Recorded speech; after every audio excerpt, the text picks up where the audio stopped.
With 3,000 to 5,000 spectators and parents expected throughout this weekend, it's not hard to see why this is such a big event for the city of Montgomery and the state of Alabama. And this sinkhole behind me has grown greatly in the past few months, causing homeowners to be very nervous for the safety of their homes. And the judge has ruled that Elmore County Superintendent Andre Harrison can in fact run as an independent in this year's upcoming election. These dark clouds are a good sign for impending severe weather and what school systems are doing to keep your children safe. Spring practice has officially started here at Faulkner University, and as you can see, they're working very hard to get back to the playoffs. College football signing day is something that most athletes look forward to for most of their lives. For students here at Robert E. Lee High School, this has truly become a reality. I will be attending Alabama A&M. And I will be attending Auburn University. Each had their own reason for the school that they chose. For Trayshawn Wilson, the reason was quite simple. They made me feel like it was home. Made him feel like home. That's something that we can all say we hope to find in a school. Meanwhile, Quantravis Kelly is just happy that the waiting is over. He was really a weight on my back, and I could just finish school. Finishing school should be a lot easier knowing that his college is now paid for. Daniel Thomas is one of few high school athletes who get the opportunity to play at Auburn University, but he says the decision wasn't easy. It was hard, so I just pulled my heart. A lot can be said for going with his heart that has now given him the opportunity to play as a safety as a D1 football player. Whether it be Toledo, Alabama A&M, or even Auburn University, it's safe to say that this is a day that these young men will never forget. Meet Valentine. She's a shy little pup whose story is one for the ages, as strangers gather together to bring her to safety on this day named for love. And what a way they show it. Valentine was found wandering a Montgomery neighborhood, hiding in fear in a drainage pipe. Sunday morning we went out about 10:30. We got out there, set a few traps, went through the full gamut of what we could do to get him out.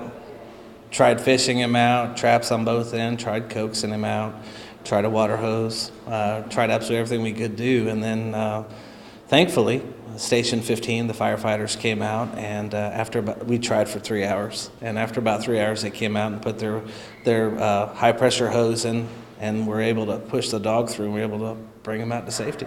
Neighbors watched and wondered just how long this little pup had been there as she is pulled out of the dark, dank drain and into the sunlight.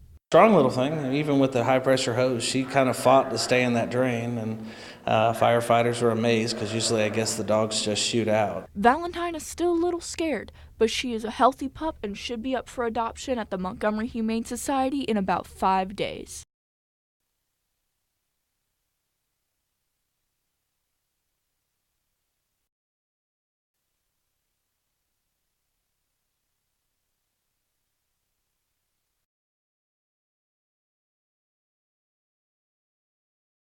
We were contacted by our neighbors Saturday morning, and apparently someone who walks or jogs in the neighborhood noticed the graffiti on the truck, got in contact with, I think it was a neighbor next door. He contacted the neighbors across the street, and then they contacted us. We came out, we saw it Saturday morning, and at that time, that's when we contacted the police because we felt like this was a hate crime. The words hate crime aren't used lightly here. As you can see, there have been many expletives and racial slurs plastered all over this vehicle. From what neighbors have said, this is highly unusual behavior for this area and not something that ever would have been expected. They did this actually to the right person because I don't fear easily. If anything, it drives me to go further when people do things like this. Now, Miss Alozzi says that this has not deterred her or her husband from moving to the Pike Road area, and the Montgomery County Police Department says they will be increasing patrols to make sure that there is not a repeat of this event, especially to the Alozzi's property. There's one type of crime that makes most people sick to their stomachs: harming a child. The month of April reminds us that child abuse is alive and well, and it reminds District Attorney Charlotte Tesmer that not every part of her job is enjoyable. It wouldn't make me any more happy if I never had to prosecute another child abuse case in my whole career. Tesmer knows this is a difficult job that must be done. Sometimes it's not so easy, but if we don't do it, who is? Who's going to protect those kids, and who's going to make it right with them? Safe Harbor Executive Director Kathy Smith agrees and says that it's the fear of the past that keeps her working to save more children in the future.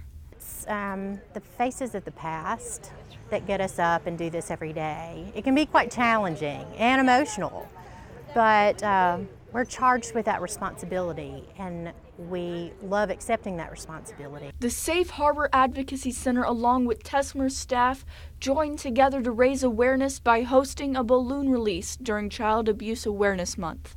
The Safe Harbor staff says this job is never ending, but they wouldn't trade the safety of these children for anything. We want the community to see the faces of the children who possibly may be being abused or neglected and feel an interest to help us enforce the requirements that we're mandated to follow in investigating reports. This is just not statistics. It's just not laws on paper, that it does affect our children